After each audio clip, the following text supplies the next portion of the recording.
خالق کائنات جل شانہ نے قرآن مجید برہان رشید کے اندر ارشاد فرمایا والذی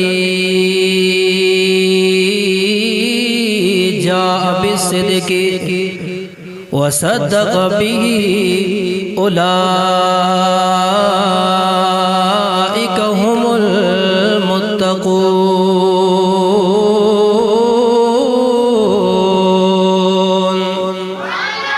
اللہ رب العالمین جل شانہ نے اپنی لا ریب کتاب قرآن مجید برہان رشید کے اندر ارشاد فرمایا والذی جاء بالصدق، اور وہ ذات جو صدق لے کے آئی، جو حق لے کے آئی، جو سچ لے کے آئی، وصدق به، اور وہ ذات جس نے اس صدق کی، اس سچ کی، اس حق کی تصدیق کی، رب العالمین فرماتا ہے اولئک هم المتقون۔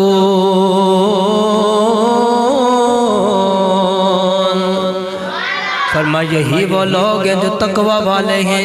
جو متقی ہیں، جو پرہیزگار ہیں۔ اب اس آیہ مبارکہ میں اللہ نے دو ہستیوں کا ذکر فرمایا ہے۔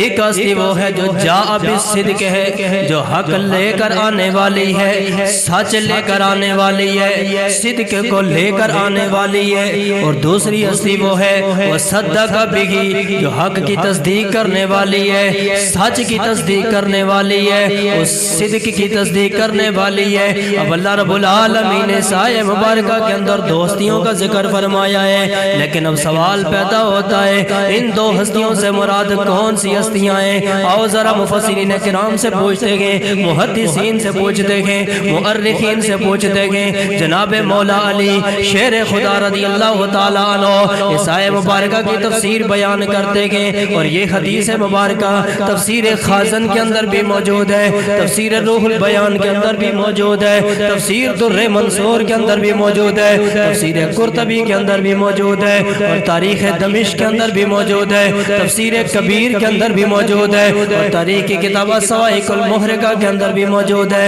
اور تاریخ الخلفاء کے اندر بھی یہ روایت موجود ہے۔ یعنی درجنوں تفاسیر کے اندر، درجنوں احادیث کے کتب کے اندر، اور بے شمار تاریخ اور سیر کی کتب کے اندر یہ روایت موجود ہے۔ اس حدیث کے راوی جناب مولا علی تاجدار حلتا، مولا علی شیر خدا کرم اللہ وجہ الکریم ہے۔ جناب مولا علی شیر خدا رضی اللہ تعالیٰ عنہ فرماتے ہیں اے کائنات والو، اس آیہ مبارکہ میں جاء بالصدق سے مراد حضور کی ذات ہے، وصدق بہ سے مراد جناب سیدنا صدیق اکبر کی ذات ہے۔ یہ کون روایت کر رہا ہے جی؟ جناب مولا علی شیر خدا۔ کون روایت کر رہا ہے؟ جناب مولا علی شیر خدا کرم اللہ وجہ الکریم فرماتے ہیں جاء بالصدق سے مراد حضور کی ذات ہے، وصدق بہ سے مراد جناب صدیق اکبر کی ذات ہے۔ آج لوگ ویسے ہی اپنی طرف سے باتیں بنا کے کہتے ہیں جی صحابہ اور اہل بیت کی آپس میں بنتی نہیں تھی، ان کے آپس میں تنازع تھے، مخالفتیں تھیں یا دعوتیں تھیں، ان کے آپس میں لڑائی جھگڑے تھے۔ حالانکہ جہاں پہ جھگڑے ہوں، جہاں پہ نفرتیں ہوں، وہاں دوسروں کی عظمتوں کو ظاہر نہیں کیا جاتا، دوسروں کی عظمتوں کو چھپایا جاتا ہے۔ وہاں باتوں کو چھپایا جاتا ہے، عظمتیں بیان نہیں کی جاتی، چھپائی جاتی ہیں۔ لیکن جناب مولا علی خود اپنی زبان پاک سے صدیق اکبر کی شان بیان کرتے ہوئے کائنات والوں کو بتا رہے کائنات والوں، یہاں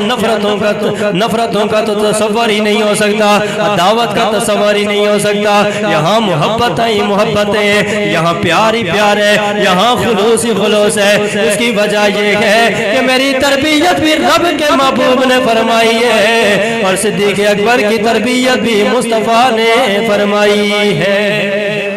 اور آپ حدیث کا مجموعہ اٹھا کے دیکھیں، جتنی بھی روایتیں جناب مولا علی شیر خدا کی شان میں نظر آئیں گی، وہ روایت کرنے والے صحابہ ہوں گے، اور جتنی بھی صحابہ کی شان میں آپ کو روایات نظر آئیں گی، ان کو روایت کرنے والے اہل بیت دار ہوں گے، مولا علی ہوں گے، امام حسن ہوں گے، دیگر اہل بیت اطہار کے افراد ہوں گے۔ تو یہاں سے پتہ چلتا ہے ان دونوں ہستیوں کے درمیان نفرتیں نہیں تھی، بغض نہیں تھا، عداوت نہیں تھی، بلکہ صحابہ اہل بیت سے پیار کرتے تھے، اور اہل بیت حضور کے صحابہ سے پیار کیا کرتے تھے۔ تو اسی واسطے ہم بھی عقیدہ دے رہے کہ ان میسج دے رہے اور دنیا والوں کو بتانا چاہتے ہیں کہ چھڑے یار قدورت نو چھڑے یار قدورت نو ایویں مار نہ ٹکرا تو چھڑ یار قدورت نو ایویں مار نہ ٹکرا تو چھڑ یار قدورت نو ایویں مار نہ ٹکرا تو پیغام عقیدہ کیا ہے کہ پنجانو جمل نائے یہ پانچ کون ہے محمد علی فاطمہ حسن اور حسین پنجانو جمل نائے پھر چار ضروری نے پنجانو جمل نائے پھر چار ضروری نے پنجانو جمل نائے پھر چار ضروری نے پنجانو جمل نائے یاد رکھنا یہ صرف شاعر کا شعر نہیں ہے یہ صرف کلام کیا تک نہیں ہے بلکہ یاد رکھنا ہم پنجتن پاک کو بھی ماننے والے گئے ہم حضور کے بھی ماننے والے گئے مولا علی کے بھی ماننے والے گئے سیدہ زہرا کے بھی ماننے والے گئے حسن مجتبیٰ کے بھی ماننے والے گئے امام حسین کے بھی پیار کرنے والے گئے ان کو بھی ماننے والے گئے لیکن کچھ لوگ آج ایسے بھی کہ جو علی کے نعرے تو بڑے لگاتے ہیں علی کا ذکر تو بڑی دھوم دھام سے کرتے گئے بڑے ڈرلے کے ساتھ کرتے ہیں لیکن جب بات آتی ہے صدیق اکبر کے جب بات آتی ہے خلیفہ مصطفیٰ کی خلیفہ بلا فضل کی بات آتی ہے تاجدار صداقت کی بات آتی ہے تاجدار عدالت کی وہاں ڈنڈی مارتے ہوئے نظر آتے ہیں وہاں ڈماڈول نظر آتے ہیں وہاں ان کے عقیدے کے اندر خرابی نظر آتی ہے وہاں اپنی زبانوں کو دراز کرتے ہوئے نظر آتے ہیں اس لیے ہم پوری کائنات کو ایک میسج دینا چاہتے ہیں کہ پنجانو جمل نائے پھر چار ضروری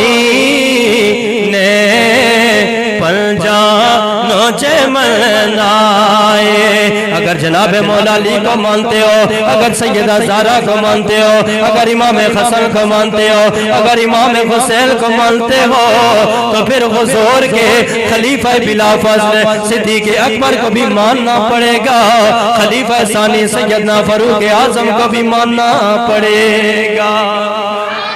پنجانو جمل نائے پھر چار ضروری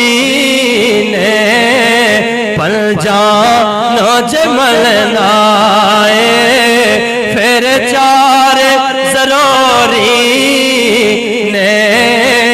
پنجانو جمل نائے